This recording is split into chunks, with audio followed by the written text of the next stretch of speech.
Hey guys, welcome to the video. Salt here. Today we're going to be going over Ash Prime. Now just a little bit of a disclaimer about me is that I'm an LR4 with over 5,000 hours in the game, and my goal is to provide builds and guides for players to have an easier time in Warframe.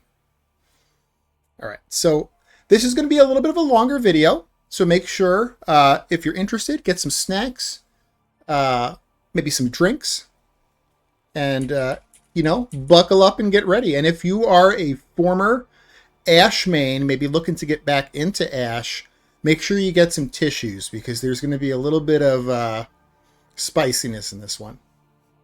Okay. So Ash was suggested to us by commenter Nostra Papas. That's why we're doing it today. I also have played Ash for a very long time. I like Ash a lot. Top commenter of the last video was BBSK Studio. And first commenter of the last video was Bruh Moment 1098. And then the helpful commenter of the last video was also BBSK Studio. So he reminded us about the mod Semi-Shotgun Cannonade, which should have been used on the Stephalos build over Primed Point Blank. So make sure, if you watch the Stephalos video, exact same build, except put Semi-Shotgun Cannonade over Prime Point Blank. I missed that because there is a new settings in accessibility that lets you shoot your semi-automatics as if they were automatic. And I had assumed it was automatic because of that. Because I'm big dumb sometimes. Alright. So Ash. The big thing, this is going to be the big thing that is going to probably upset some former Ash players. And it happened recently. I don't know exactly how recent. I'm going to guess Jade Shadows. But it happened pretty recently because there is like zero information on this. It took me so long. It's 12 noon right now. I've been at it for like about 4.5 hours. It just took me so long to find out information because there was none on the new stuff that's going on with Ash. So previously, the Bladestorm Ash build, you would use a melee primer, or a melee stat stick, I should say, not melee primer, sorry. Melee stat stick for the Bladestorm Ash build. The stat stick is dead. There's basically nothing that carries over anymore on melee weapons. So previously, finisher damage used to carry over to melee to your Bladestorm from your melee weapon. Doesn't carry over anymore. Flat damage doesn't carry over anymore. Critical doesn't carry over. Faction mods doesn't carry over. Attack speed questionably doesn't even carry over anymore. So the attack speed I tested with no mods, and then I tested with Primed Fury and Quickening. And the difference that I got, I don't have the best stopwatch. I have, like my computer clock, basically. But I got 20 and 22 second differences. So a 2-second difference that probably was just the difference of me maybe pressing the start and stop at different times. So it probably doesn't even affect it. If it does, it is so minuscule, it's not even worth it. So, yes, that's what I'm saying. Previous Ash mains, you may be crying at this point, and I'm sorry. Me, myself, I'm upset because Ash, the Bladestorm Ash was extremely powerful. It was extremely powerful. Now, it's still powerful, but you're going to hit that wall quicker. Before, you would hit that wall, like, when enemies were thousands of levels high, where finally it wasn't killing in one slash tick, right? Now you're going to hit that wall sooner. So it's still powerful, but you're going to hit that wall sooner. Okay. What does carry over, though? Well, combo count. That's about it. Combo count carries over. And so that's why we're going with the Venkas, because they can get to 13 times. That's pretty much the only thing that carries over there. So, all right. Let us go on the Ash build here. Okay, let's go over his abilities first. His passive, slash status effects inflicted on enemies do 25% more damage and last 50% longer. That's awesome. Shuriken, launch a spitting blade of pain, dealing high damage and impaling enemies to walls. This is not very impressive. It does a little bit of damage. It does a little bit of slash. Not super impressive. There's an augment for this that makes it have the potential to armor strip. It's still not even like that impressive with that because it's not like an area strip. You're just stripping like dudes in front of you and only a couple of dudes, so not super impressive. Smokescreen, you go invisible. You're going to be using this only when you absolutely need it. There's another thing that's going to be keeping us invisible. Roar is going to be our subsume, and we're going to put that over Ash's normal 3. And Roar is a damage buff. Now, for years, for actual years, I have been playing with the Savage Silence subsume from Banshee. And Savage Silence was very powerful. And I think maybe because of the... I just tested it now. This is like my first testing in the past couple of years. So like maybe this changed a while ago and Roar has been really good for a bit. But in my testing, Roar does beat out Savage Silence. So I spawned in 20 225 Steel Path Exo Ghost Egg officers. And with the Savage Silence buff, it was getting them to 50% health. Consistently, like almost every single dude, 50% health. And then I just did that test again. I put Roar on. I did the exact same thing. And Roar was getting them to 25% health. So the actual attacks from your Shadow Clones were weaker with Roar, but the slash procs were much, much bigger with Roar over Savage Silence. And that's why you were getting a lot more damage with Roar. The other thing to note is that Roar affects everything. So Roar also affects your guns and things like that, whereas like Savage Silence doesn't. It just affects your Blade Storm.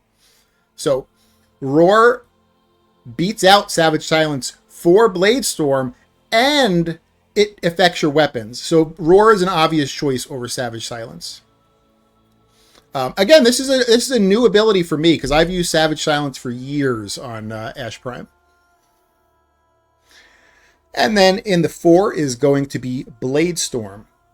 Blade Storm, you're going to mark a bunch of enemies, and then whenever you have enough enemies marked that you feel like sending your little Shadow Clones out to attack, you press the button again, and your little Shadow Clones go, and they start whooping ass. And they can attack an enemy 3 times each. So if you have 20 dudes in front of you, they can attack those 20 dudes 3 times each, if you have the energy for it, because it takes energy per dude you're tagging. All right. I have Other Salt out in the field, going to be showing us how these abilities work. So I'm going to go ahead and switch to Other Salt for a second here. Here we go. Thanks, Salt. Other Salt here. So I'm going to be showing off the abilities that Salt just went over. We're going to start with the 1, which is going to be Seeking Shurikens. So I'm going to go ahead and throw it. Boop, and it just throws some shurikens out. They do a little bit of damage. They do a little bit of slash. It's pretty boring. There is an augment that will give it the potential to armor strip, although you're still only hitting a certain number of enemies. It's not like an area strip where you're stripping everything around you. So it is a little bit of a weaker attack. I mean, it's spammable, though. You can, kind of like keep spamming it and throwing it, but it is still kind of weak. All right, that is the 1. The 2 is going to be Smokescreen. So, boop, I go invisible. Now, with Smokescreen, you go invisible. There's something to know about it, though, and that's the base duration is not great. So, like, it's very similar to Loki's invisibility, where, you go invisible, of course. It's just that Loki's invisibility has a very good base duration, so it's like, by stacking a few duration mods, you can get it to damn near an entire minute with Loki. Ash is not so much like that. Ash it's a little bit worse of a duration, of a base duration, so stacking duration is not as great as stacking duration on Loki. Also, something to know is that you do have a little bit of that stagger there too. So when you do Smokescreen, there's going to be dudes that get staggered around you, which is kind of cool. I don't believe Loki gets that on his. All right, you're going to be using your Smokescreen as a secondary source of invisibility. Your best invisibility is actually going to be through your Arcane Trickery. So you're only going to be using Smokescreen when you first start the mission and you don't have Arcane Trickery triggered, or if for some reason you've just gotten unlucky and Arcane Trickery hasn't triggered for a little bit and maybe you go out of stealth. So you're only using this for the in-between times. All right. Next ability, the 3, is our Subsumed ability, Roar. Not much to say about this. It's a buff. Boom, you cast a Roar on you there. I actually don't think you were able to see that because I was invisible, but yeah, it's just a buff you put on yourself. Nothing too crazy.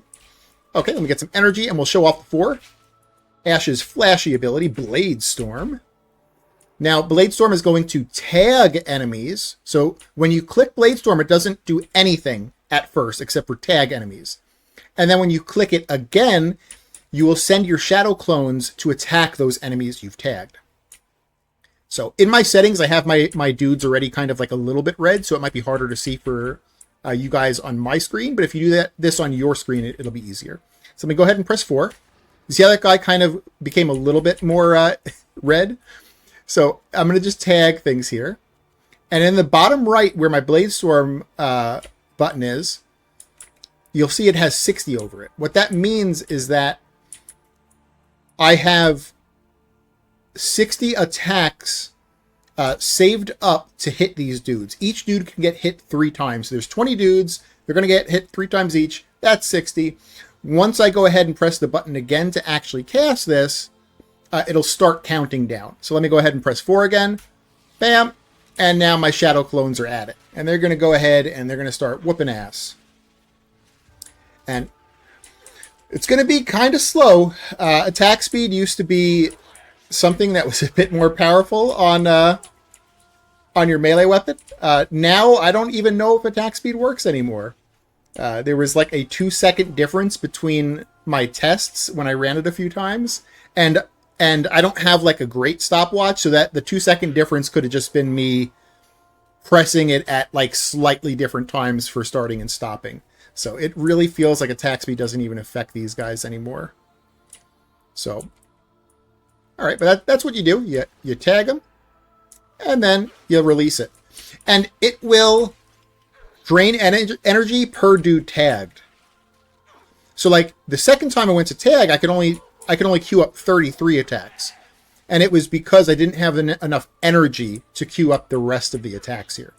So even if you're low on energy, you can still queue up attacks. It's just not going to it's not going to tag the entire room. It's just going to tag a few things.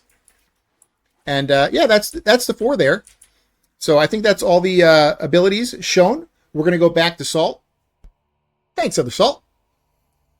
All right. So we're going to go over the mods now here.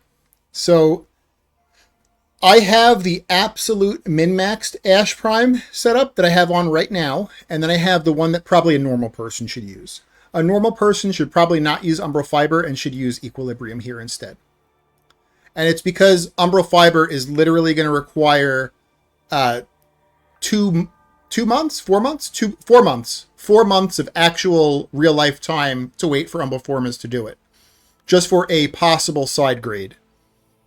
So if you are an absolute Ash fanatic, you can do the absolute min-max setup where you have Umbral Fiber here. Or you can do the more sane person's setup with Equilibrium. Equilibrium will actually not even require 1 Umbral Former. You don't even have to Umbral Former this slot. But if you want Umbral Fiber, you need to form both of these slots. So let me put Umbral Fiber back on.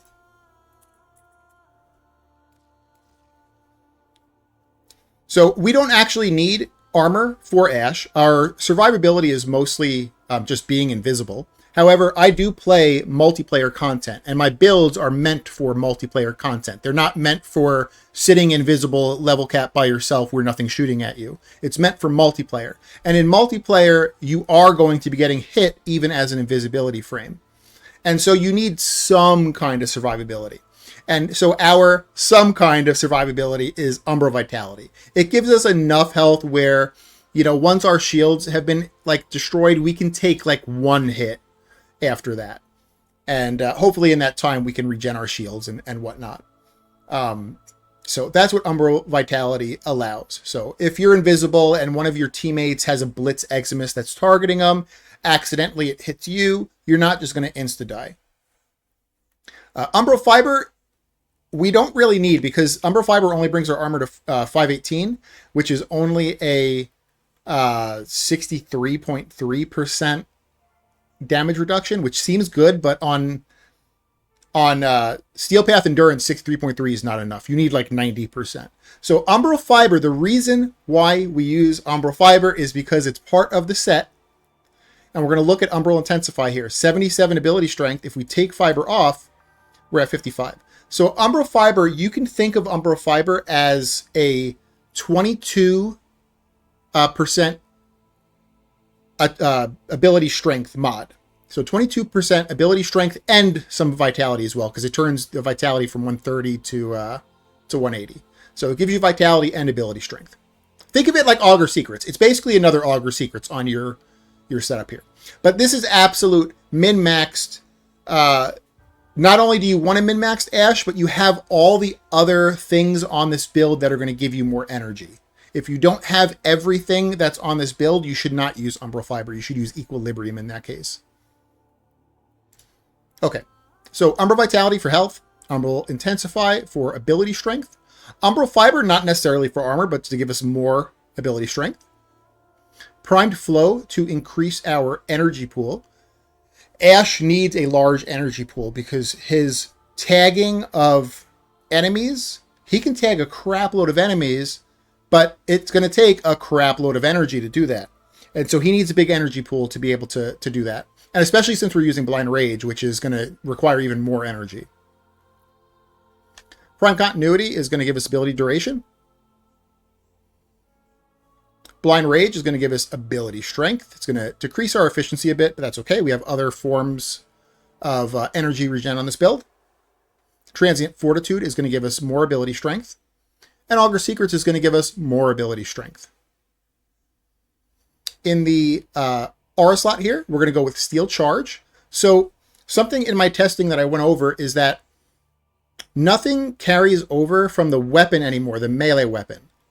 But things will still carry over, like flat damage from Steel Charge is still going to carry over to Blade Storm because it's on the Warframe. This ability strength is going to carry over to Blade Storm, well, obviously because it's ability strength. But anything that is on the Warframe, like Savage Silence, for instance, actually that's a better example. Savage Silence finisher damage carries over to Blade Storm, even though finisher damage on the melee weapon doesn't, and it's because it's on the melee weapon. All right. Coaction Drift is going to boost up Steel Charge by a little bit. The other option you can use here is Power Drift. Coaction Drift, Power Drift, they're both a little bit similar. So if you don't have Coaction, use Power Drift, it's okay. Okay, and then we're going to go over the Arcanes. The first one, and the one that is a must for this build, is Arcane Trickery. Arcane Trickery, you have a 15% chance to become invisible for 30 seconds on a finisher kill. You're going to be getting a lot of finisher kills with Blade Storm, and this is going to be your primary source of invisibility. Your actual button here, Smokescreen, only lasts for 10 seconds. And because we're going Blind Rage, it's also going to be pretty expensive, and we want to basically have all our energy for Blade Storm. So we don't want to be wanting to press Smokescreen. We want to get our invisibility from Trickery. Smokescreen is only in the situations where Trickery for some reason hasn't triggered yet, or maybe we just got unlucky and it hasn't triggered in a little bit. Okay, and then in the top Arcane slot here, there are 3 options. And 2 of the options I did not test after I found out that certain things aren't carrying over from the melee weapon. So maybe you guys could do your own testing on these 2 and let me know in the comments.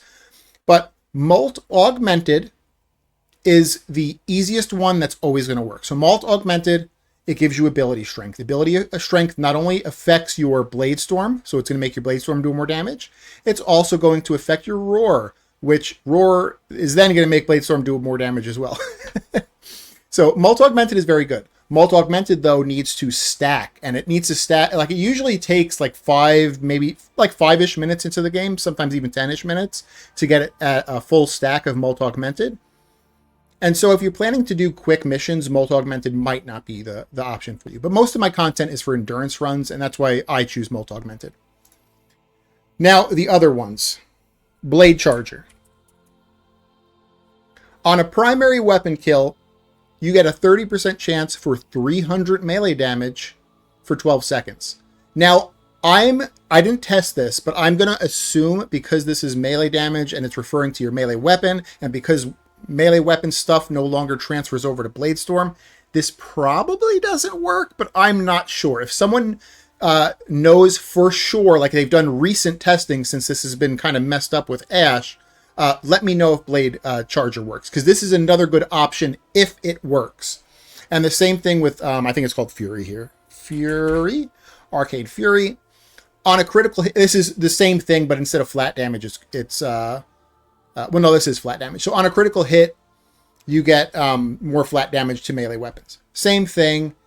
Let me know if this works if you do the testing, but for some reason, I think it's probably not, because this goes to melee weapons, and stuff on melee weapons no longer carries over to Bladestorm. So that's why I'm not going to go with those two. I'm going to go with Augmented instead, but the other two, if they work, are also possible good options. Okay, so this is the Ash Prime build here. Now we're going to go over some externals. So there's a few things to know. The Bladestorm, you want to be viral priming to increase your Bladestorm.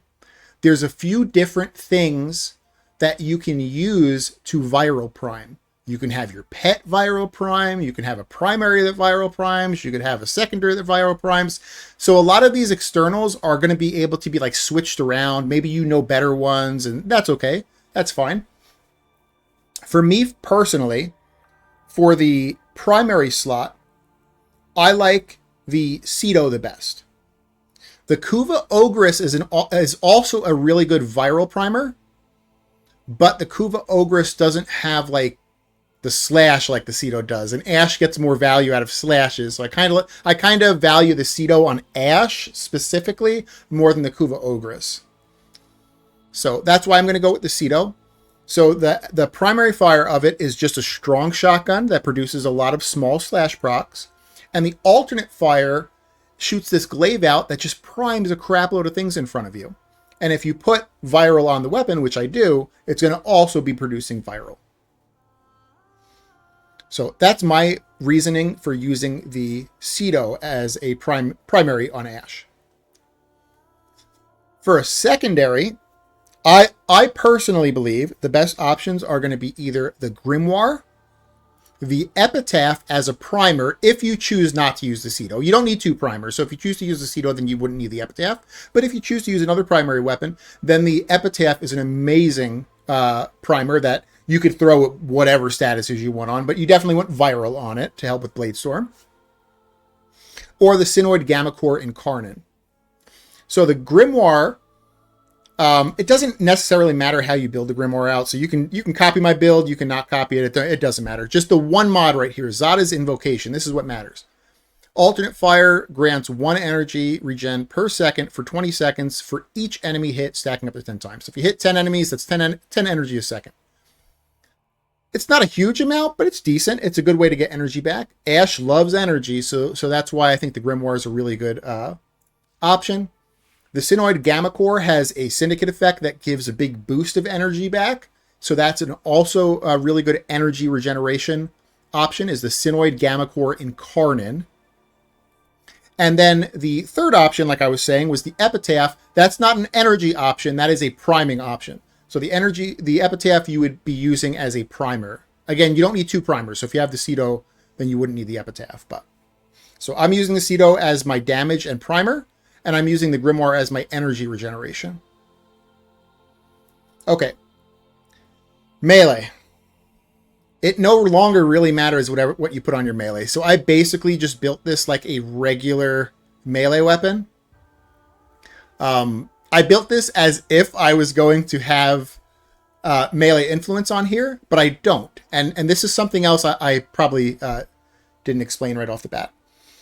Melee Crescendo still works with Bladestorm because it doesn't necessarily affect Bladestorm. It just affects your combo. So your combo still works on Bladestorm. So if you have a 12, or in this case, a 13 times combo, you're going to be doing more damage on Bladestorm than if you had a 0 or a 1 times combo. Well, what Melee Crescendo does is it allows you to stay permanently at your combo that you get to. So it's still going to have to like slowly get up to 13 times for the Venka, but it's going to let you permanently stay there. So you can switch weapons, you can go back to it, you can do whatever. You're just always going to be at that 13 times.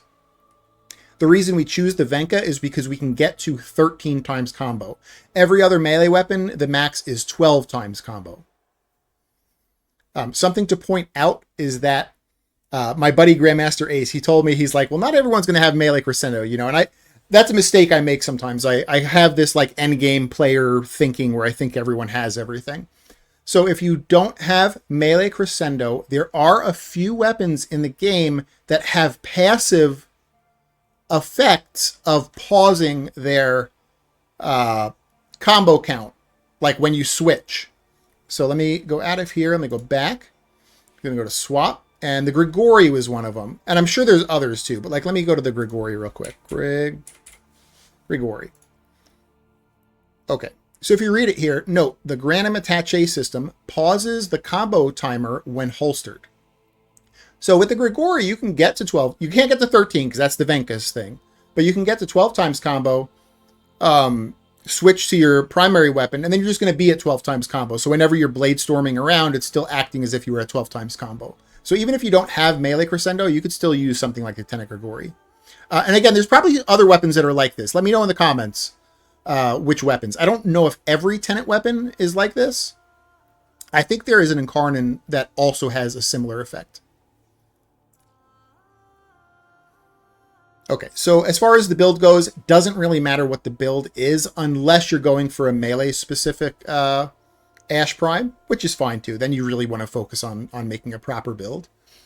But use melee crescendo if you have it, so you can stay at your combo. The other options for melees, the old Ash King was the Inodem. Let me switch to the Inodem real quick. And I think it's still good. So the Inodem is still good on Ash. It's just that because certain things no longer carry over, it's not as important, certain things. So if we look at the Inodem, it was really good because it had this evolution here, plus 25% attack speed, that carried over. Because of course, attack speed carried over at one point, no longer though. So this no longer works.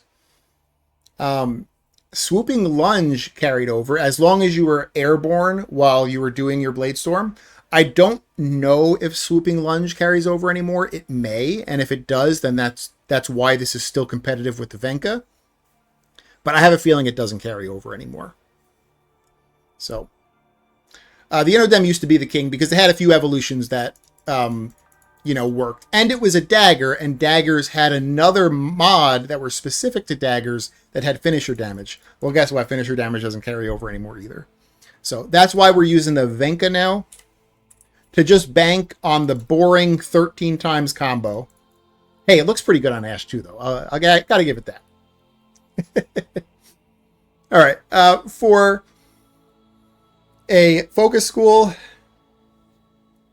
if you don't have melee crescendo to pause your combo counter, then you really should be using Naramon. Naramon will make it so that your combo counter decays like really slowly. So even though it's not permanent, it almost is because it decays so slowly. But if you have melee crescendo, or if you're using one of those weapons that can completely pause their counter, then Zeneric is a really good choice for more energy. So you have the Grimoire giving you energy, and then you have Zeneric that's going to give you some more energy as well. Just passively. You don't even have to use the active ability. You can honestly just use Zeneric for the passive energy pulse, where you don't even have to do anything. It just gives you a little bit of energy over time. Alrighty, so that is that. Luckily, I don't think there's any Parazon mods that combo with Ash. I'm probably wrong. There probably is one of them that do, but we're not going to go over the Parazon. Okay, so for pets, this is very important. So we're going to use there's a few things you can use for pets. You can use a Viro Primer, like you can use the Hound. The Hound's a really good ranged primer. But I'm going to be using Death Cube. So Death Cube is going to poop out energy orbs on assists. If we look at Death Cube here, he has a specific Death Cube mod called Energy Generator, where he just needs to get assists, and he's going to be pooping out energy orbs. I have a Death Cube build where I go into detail on Death Cube and the weapon you're supposed to use, and yada yada yada. Now for Ash, the only difference, this is extremely important, on Ash you need to use Covert Bond for Death Cube. Your Death Cube will not attack on Ash without Covert Bond. Covert Bond makes it where the assault mode actually works while he's invisible. Okay? So like my normal like Vergless Cube uses Duplex Bond because I have space for it, but on Ash we have to switch out of Duplex Bond and we have to use Covert Bond instead. I think I'm missing Vacuum for some reason. Maybe I misformed it or something. Okay. So yeah, Covert Bond. If you want to look at the Death Cube build, you can, or you want to just copy this one, that's fine too, but just make sure you get this boy on your Death Cube, Covert. Okay, Vergless, because that's what's good on it. And that is the Ash. That is the Ash. There's a lot of comboing to it. This was an absolute nightmare because I had assumed I knew everything about Ash, and then when I was doing the research, I was like, oh my goodness, the stat stick is dead. It no longer works. What the hell am I going to do? Then I found out Roar was stronger than Savage Silence, which completely upset the last like 2 years of me playing Ash. So, yeah. So I'm going to show off this build in about 10 minutes of a mop mission and just show how it works. Oh, and let's go over the Archon shards too. Archon shards are not super important. There's not like things you absolutely need for Archon shards, but these just make it more comfy, right? So Tau Forge Amber for effectiveness on energy orbs. That's nice. You get more energy when you pick up an energy orb. Energy Max, 2 shards for Energy Max. Again, Ash wants a big energy pool, because if he has a bigger energy pool, he could tag more enemies with his Bladestorm. And then 2 shards for Ability Strength, because everything scales off of Ability Strength. And yeah, that's pretty much it. You could probably use 3 shards for Ability Strength too. You might get away with just using 1 for Energy Max. I don't know. Energy Max is really nice. I'd probably stick with 2. I don't know, 1 or 2 for Energy Max, and then like 2, maybe 3 with Ability Strength. And I think 1 yellow for effectiveness is super nice. Alrighty, enough of that. Let's get into the gameplay here.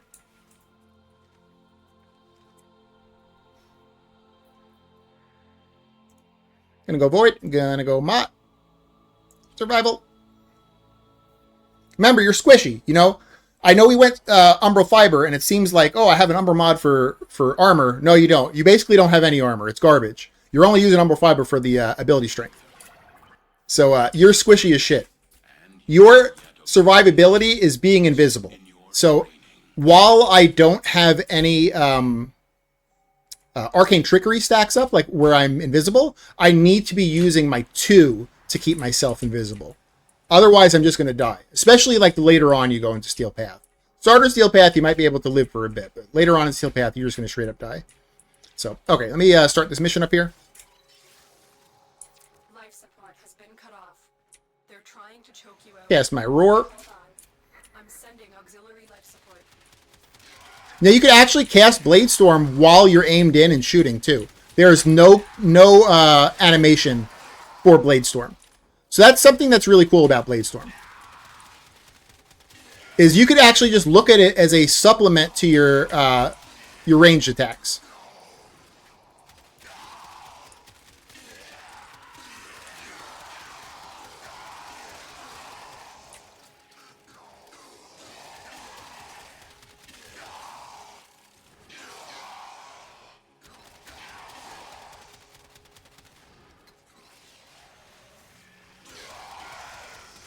You keep Roar up whenever it falls off. Make sure your Bladestorm's always running around slashing people. If you ever look at your Bladestorm and it's empty, make sure you're recasting it. And if you ever come out of Arcane Trickery, you just make sure you press your 2 to go back invisible. And you basically never press your 1. I'm sure there's probably some weird niche cases to press 1, but most of the time you're not going to be pressing your 1.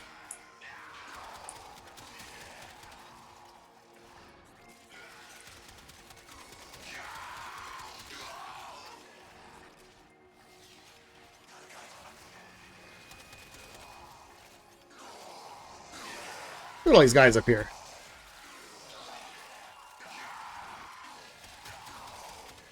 My Sentinel is killing most of these things.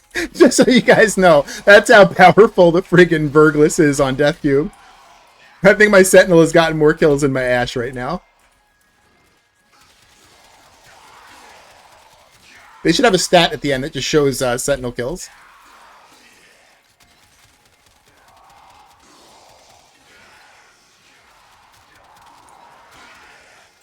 I'm also not viral priming like I said you should be. I should be pressing my my middle click to viral prime more often than I am.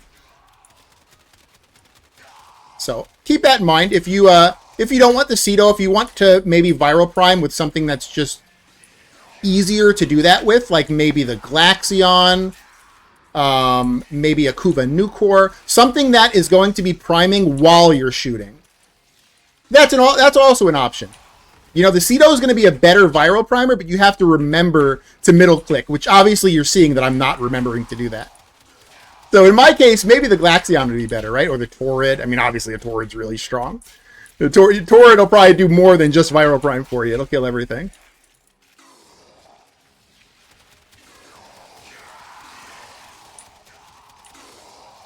So Ash is still very strong, but he's not where he used to be because everything used to just carry over with it.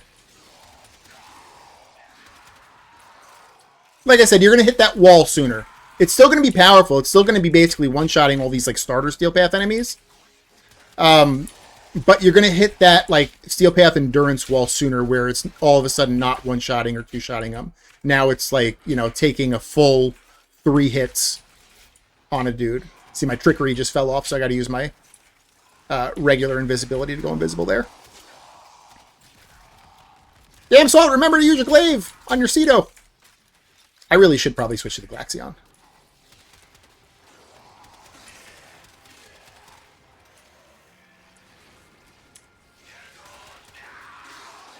Glaxion's got an augment that gives it energy as well. It just makes it a little bit weaker. There's a... I have a Glaxion build up that's like max DPS.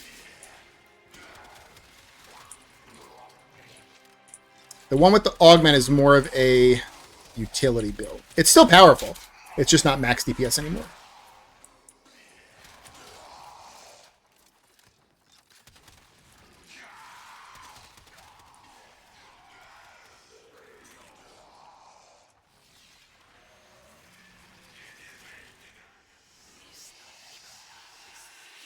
I'm going to see how this does just on the Acolyte without me, like, even shooting him.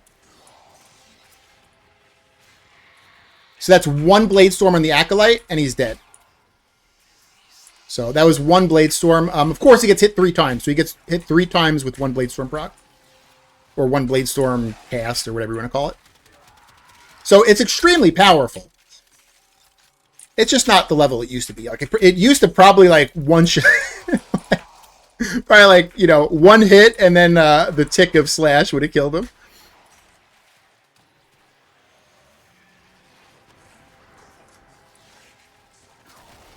When you need it, extraction. Alright, we're at 5 minutes.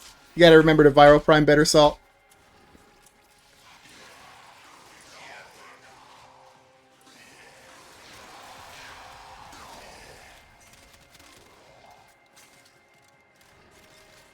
I used to use the Rauda for Ash. Rauda was my favorite weapon on Ash. And it was because you could get to your max combo. And if you look here, I just switched to my melee weapon. If you look in the bottom right, I'm at 13 times. And I haven't actually meleeed anything. I'm just shooting the entire time. And it's because Blade Storm will increase your counter slowly. Not as quick as actually like whacking things, but it'll slowly get up to max. And because of melee crescendo, it'll just sit there.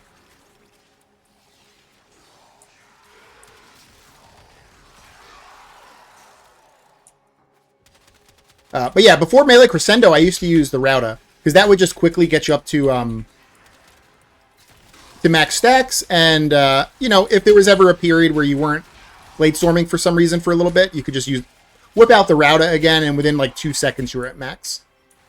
But I don't really even need the Rauda anymore, so I was kind of looking for a primary. And I was like, oh, the Cedo might be good. But now actually with this gameplay, I might switch to something that does damage and viral primes at the same time. More of like a laser weapon that chains. So like the Glaxion, the Torrid, the Kuganukor could be really good. What else? There's a bunch of laser weapons that chain. Amprex. Amprex maybe. I don't know. I'm liking that Glaxion option though. Glaxion has high slash too. If you build the Glaxion right, it does pretty good slash. So yeah, I'm kind of liking the Glaxion thought there.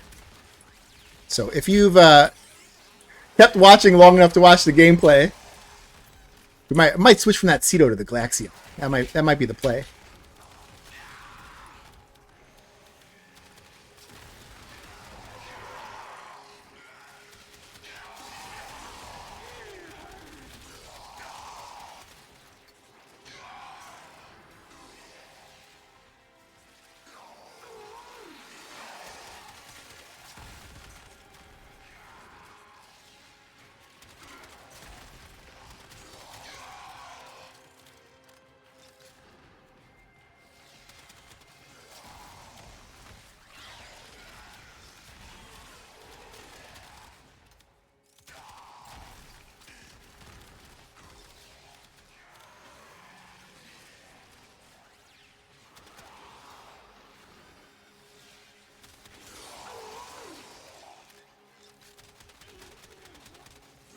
And of course, like the new Glaxion.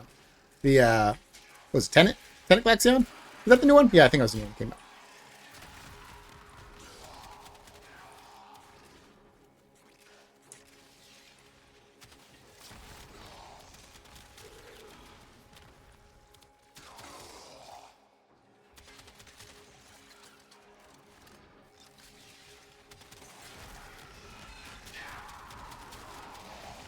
But Melee Crescendo can also be, I'm pretty sure it can be used on Glaives too. Like you can keep your Glaives at a 13 times combo without actually having to like whack with them. I'm not much of a Glaive player, but someone wanted a Halakar Wraith build, so I'll probably do the Halakar Wraith pretty soon. And I'll try it out with it. I'll try it out with Crescendo. I'll do some testing with the other Arcanes too, but I think Crescendo might be the way to go.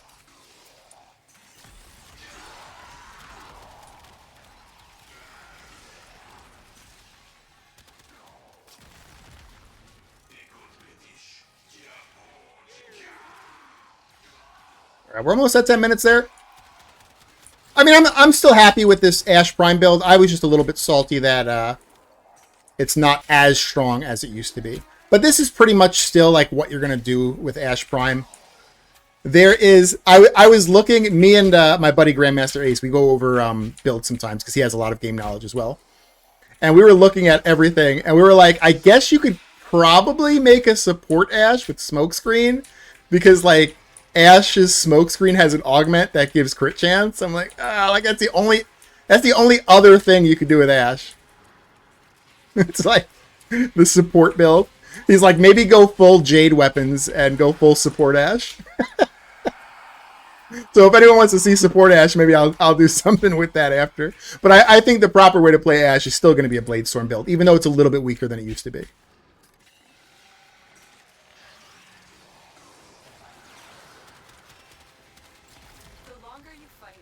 All right, let's get out of here. We're at 1,075 kills. Probably get a little bit more after our Shadow Clones finish whooping those guys' asses back there. Let's see. Yeah, 1,091 now.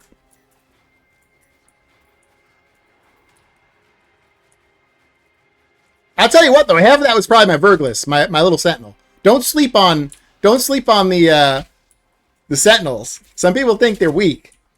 Man, you give it a Verglis, you give it that mod that can let it spread the statuses after things die, and that it becomes like a apocalypse cannon.